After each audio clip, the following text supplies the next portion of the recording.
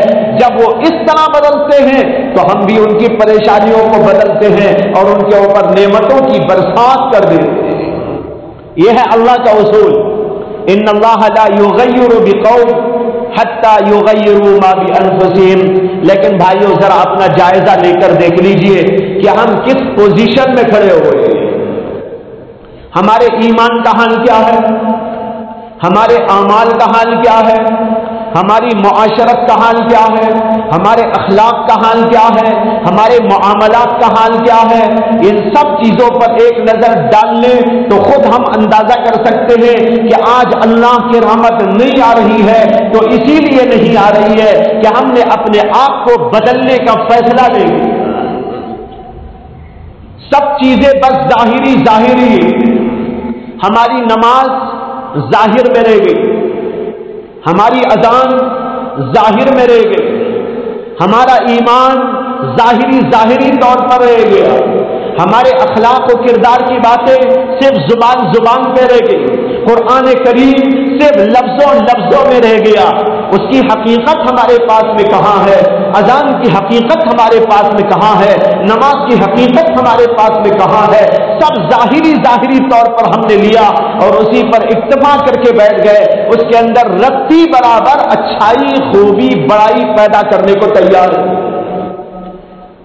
علامہ اقبال نے کہا تھا، رہ گئی رسم ازاں روح بلالی نہ رہی، فلسفہ رہ گیا تلقین غزالی نہ رہی، رہ گئی رسم ازاں روح بلالی نہ رہی، فلسفہ رہ گیا تلقین غزالی نہ رہی، مسجد مرثیہ خواں ہے کہ نمازی نہ رہے، یعنی وہ صاحب اوصاف حجازی نہ رہے۔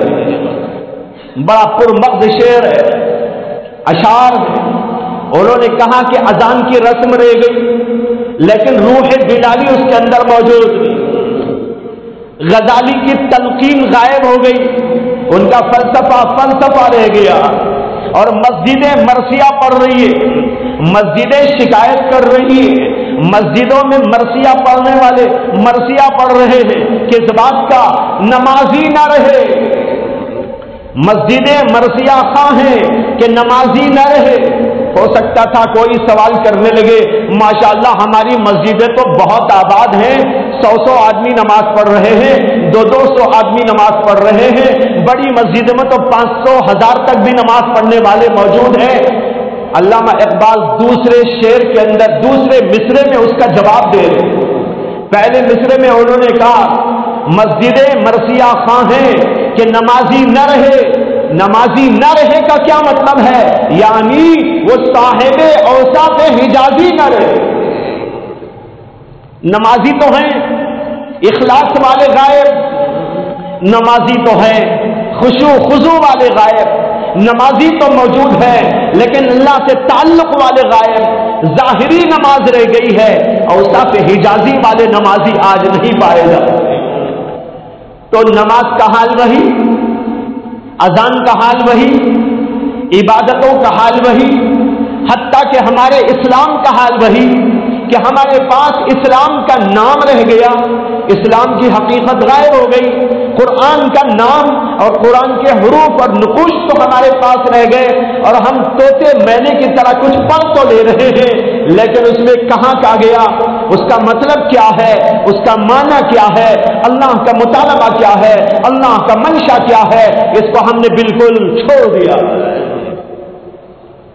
میں نے شروع میں آپ کے سامنے ایک حدیث پاک پڑھی، اس حدیث کے اندر یہی مضمون ہے جو نبی اکرم صلی اللہ علیہ وسلم نے ارشاد فرمایا۔ آپ فرماتے ہیں یاتی علی الناس زمان لا يبقى من الاسلام اسمه ولا من القرآن الا رسمه مساجدهم عامرة وهي خراب من الهدى۔ بڑی عجیب حدیث ہے، آج کے زمانے پر فٹ ہوتی جا رہی ہے لفظ لفظ فٹ ہوتا محسوس ہو رہا ہے.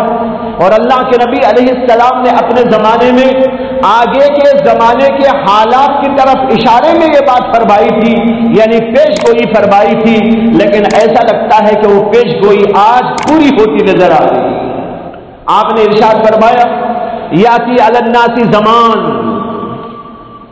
لوگوں پر ایک زمانہ آنے والا ہے. کیسا زمانہ؟ لا یبقى من الاسلام اسمه، کہ اس زمانے کے اندر اسلام کا نام رہ جائے گا. آپ کون ہیں؟ زید نام ہے. جی مسلمانوں کا نام. آپ کون ہیں؟ میرا نام بکر ہے. لوگ آج ناموں کی بڑی تلاش کرتے، عمل کی تلاش نہیں کرتے، ایمان بنانے کی تلاش نہیں کرتے. مولویوں کا سر کھاتے ہیں تو اس لیے سر کھاتے ہیں کہ نام بتائیے گا، نام بتائیے گا، نام بتائیے گا. ان کو 50 نام بھی بولے پسند نہیں آتے. عبداللہ پسند نہیں آتا، عبد الرحمان پسند نہیں آتا، اور جو ہے اس طرح کے پاکیزہ نام ان کو پسند نہیں آتے. مولویوں کا سر کھاتے ہیں حضرت کوئی نیا نام بتائیے. ایک مولانا کے پاس کچھ لوگ گئے، ہمارے ہاں بچہ پیدا ہوا ہے، کوئی نیا نام بتائیے. انہوں نے کچھ نام ان کے ذہن میں جو آئے بتائے. انہوں نے کہا حضرت یہ تو پرانے نام ہیں، نئے نام بتائیے. انہوں نے کہا ایٹم بم رکھ دیجیے یا میزائل رکھ دیجیے. یہ تو نئے نام ہے، ایٹم بم اور میزائل. تو آج لوگ جو ہے نئے ناموں کی تلاش کر رہے. بھائیوں نام تو اچھا ہی رکھنے کا حکم ہے، اچھا نام پسند کیجیے، نئے نام کی نہیں اچھے نام کی تلاش ہونی چاہیے. لیکن نام سے زیادہ اس بات کی جستجو ہو، اس بات کی تلاش ہو کہ ہمارا نام جتنا اچھا ہم رکھ رہے ہمارا عمل بھی اتنا اچھا ہو جائے. ہمارے حضرت مولانا مسیح اللہ خان صاحب نور اللہ مرقدہ کے ہاں ایسا ہوتا تھا کہ حضرت بیٹھے رہتے، کوئی آتا اور لوگ مسلسل آتے رہتے تھے صبح سے شام. حضرت ان سے پوچھتے کہاں سے آئے ہیں؟ فلاں جگہ سے آیا ہوں. کیا نام ہے؟ وہ نام بتاتا. کوئی نام بتاتا کہ میرا نام عبداللہ ہے. حضرت کہتے ماشاءاللہ کتنا پاکیزہ نام ہے. عبداللہ کے معنی ہے اللہ کی عبادت کرنے والا بندہ، اللہ کا بندہ، اللہ کی بندگی کرنے والا، اللہ کی اطاعت کرنے والا، اللہ کے لیے نماز پڑھنے والا، اللہ کے لیے سر جھکانے والا، اللہ کی بندگی اور طاعت کے اندر زندگی کھپا دینے والا، اس کو عبداللہ کہتے ہیں. بھائی آپ کا نام آپ کو نصیحت کر رہا ہے عبادت کیجیے گا. حضرت فرماتے تھے ہر آدمی کا نام نصیحت کے لیے کافی ہے، اس لیے کہ کوئی آدمی غلط نام تو نہیں رکھتا. ہاں آج کل بے خبری میں لوگ عجیب الٹے سیدھے بھی نام رکھ لیتے. ایک صاحب نے ایک بار مجھے فون کیا، میں سفر میں تھا اس وقت، تو انہوں نے ایک نام کہا اور کہا ہمارے یہاں بچہ پیدا ہوا ہے، میں نام رکھنا چاہتا ہوں.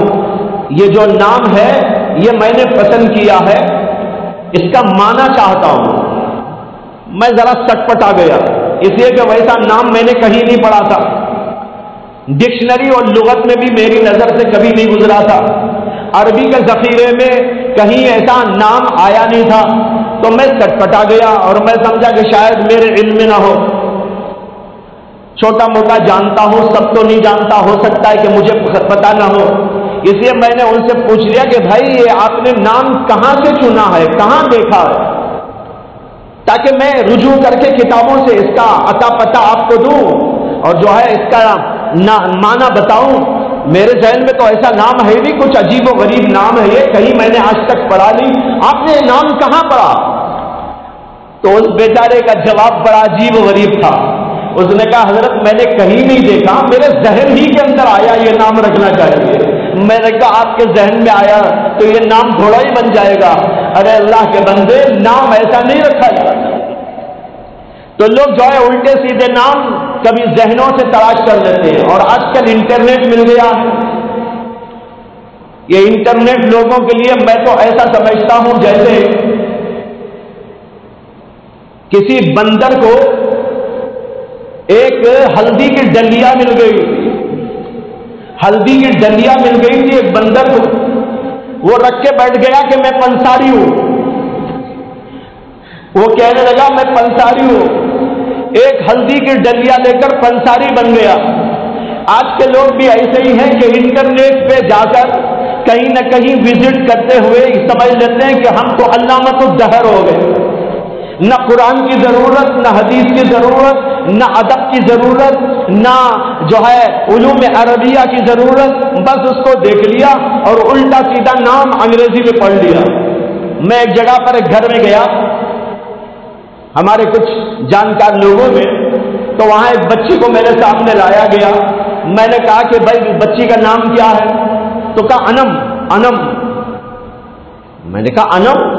انم تو کوئی نام ہے ہی نہیں، کہاں سے رکھا آپ نے؟ کہا میں نے انٹرنیٹ پہ دیکھا۔ میں نے کہا کیا اسپیلنگ تھی وہاں پر؟ تو انہوں نے کہا اس میں اسپیلنگ تھی ANUM، انہوں نے اس کو پڑھا انم، ANUM، انم۔ میں نے کہا یہ انم نہیں ہے، یہ انعم ہے، آپ کو پڑھنا بھی نہیں آیا اور آپ نے نام رکھ دیا۔ انم بے معنی لفظ ہے، کوئی معنی اس کا نہیں ہے انم، وہ اصل میں لفظ ہے انعم، عربی میں ہے الف عین، الف نون عین میم، اور عین کے اوپر پیش جب آپ پڑھیں گے تو وہ انعم، اور یہ لفظ قرآن میں آیا ہے انعم اللہ، اللہ کی نعمتیں، نعمت کی جگہ جمع انعم آیا کرتی ہے، لیکن دیکھو انٹرنیٹ میں نام دیکھ لیا اور نام رکھ دیا انم۔ انم بیکار نام ہے، فضول نام ہے، کوئی مطلب کوئی معنی اس کا نہیں۔ خیر میں کہہ رہا تھا ناموں کی تلاش کا تو یہ حال، لیکن بھائیوں ناموں سے زیادہ آدمی کو فکر مندی اعمال کی ہونی چاہیے، ایمان کی ہونی چاہیے۔ ہمارا ایمان کیا ہے، کہاں تک مضبوط ہے، ہمارے اسلام کا حال کیا ہے، ہمارے دین کا حال کیا ہے، ہماری دینداری کا حال کیا ہے، ہماری نمازوں کا حال کیا ہے، نمازوں میں ہم پابندی کتنی کر رہے، اور پھر نمازوں کی پابندی کے ساتھ ساتھ اس میں نکھار کتنا آ رہا ہے، اخلاص کتنا آ گیا، اور اس کے اندر خشوع کتنا آ گیا، خضوع کتنا آ گیا۔ جب ہم واقعی دینداری کا لبادہ اوڑھ لیں گے حقیقی معنی میں، اللہ کا وعدہ ہے قرآن کریم کے اندر وَأَنْتُمُ الْأَعْلَوْنَ إِن كُنتُم مُؤْمِنِينَ، اگر تم سچے اور واقعی پکے مسلمان ہو، مومن ہو، تو تم ہی دنیا میں سر بلند رہو گے۔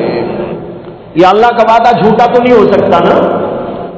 اللہ کہہ رہے وَأَنْتُمُ الْأَعْلَوْنَ، تم ہی سر بلند رہو گے، لیکن شرط لگا دی اللہ نے، خالی نام کے مسلمان بننے سے سربلند نہیں ہو جاؤ گے، مسلمان اپنے آپ کو بول دینے سے سربلند نہیں ہو جاؤ گے، الٹی سیدھی نماز پڑھ لینے سے سربلند نہیں ہو جاؤ گے، اور الٹا سیدھا زندگی میں کرتے رہنے سے نام مسلمان رکھ کر تم سربلند نہیں ہو جایا کرو گے۔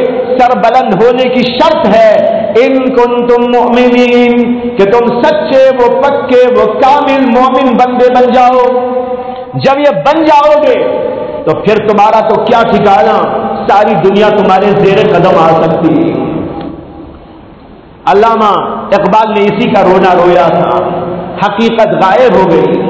اللہ کے نبی صلی اللہ علیہ وسلم نے فرمایا ایک زمانہ آئے گا کہ بس نام اسلام کا رہ جائے گا، قرآن کے حروف رہ جائیں گے، مساجدہم عامرہ، مسجدیں تو بہت بڑی بڑی ہوں گی، خوب ڈیزائن والی ہوں گی، بہت پکی ہوں گی، چمکدار ہوں گی، عامرہ، مساجدہم عامرہ وہی خراب من الہدی، لیکن اندر سے کھوکھلی ہوں گی، اس لیے کہ ہدایت کا پیغام وہاں پر نہیں رہے گا، نہ نمازیں ڈھنگ کی، نہ اذان ڈھنگ کی، نہ وہاں امام ڈھنگ کا، نہ مؤذن ڈھنگ کا، نہ اور کمیٹی ڈھنگ کی، سب کے اندر خرابی اور فتور آ جائے گا، اور ہدایت کا پیغام ہی وہاں سے ختم ہو جائے گا۔ اللہ کے نبی کہتے ہیں مسجدیں تو بڑی بلند و بالا، لیکن اندر سے بڑی کھوکھلی ہو جائے گی، یہ زمانہ آنے والا ہے۔ بھائیو، یہ چند باتیں اس وقت بطور تمہید میں نے عرض کی کہ ہماری حالت پر ہمیں غور کرنا ہے کہ ہم صرف ظاہر کے اوپر اکتفا کیے بیٹھے ہیں، حقیقت کی طرف آنے کا ہم نے کبھی ارادہ نہیں کیا، جبکہ بیانات بہت ہو رہے ہیں، قرآن کی آیات بہت سنائی جا رہی ہے۔ میں نے ابھی آیت پڑھی، اللہ نے کہا وَأَنْتُمُ الْأَعْلَوْنَ إِن كُنتُم مُؤْمِنِينَ۔ یہ آیت ہمارے لیے، آپ کے لیے آنکھیں کھولنے کے لیے، دل کھولنے کے لیے، دل کے دروازے کھولنے کے لیے، دل کے دریچے کھولنے کے لیے، دماغ کھولنے کے لیے، تبدیل اپنے آپ کو کرنے کے لیے بالکل کافی وافی شافی ہے۔ لیکن اس کے باوجود کتنے ہیں جو اس سے کہ فائدہ اٹھایا کرتے ہیں۔ بہرحال یہ موضوع ہے جس کے اوپر مجھے مزید کلام کرنا ہے، اور آپ کو میں بتانا چاہتا ہوں کہ آج ہماری صورتحال ظاہر داری میں کہاں تک ہو گئی، لیکن حقیقت کے اعتبار سے کس قدر ہم دوری اور فاصلے پر بیٹھے ہوئے ہیں۔ اللہ کرے کہ ہم کو باتیں سمجھ میں آئے اور اپنے آپ کو ہم تبدیل کرنے کی کوشش کریں۔ وآخر دعوانا ان الحمد للہ رب العالمین۔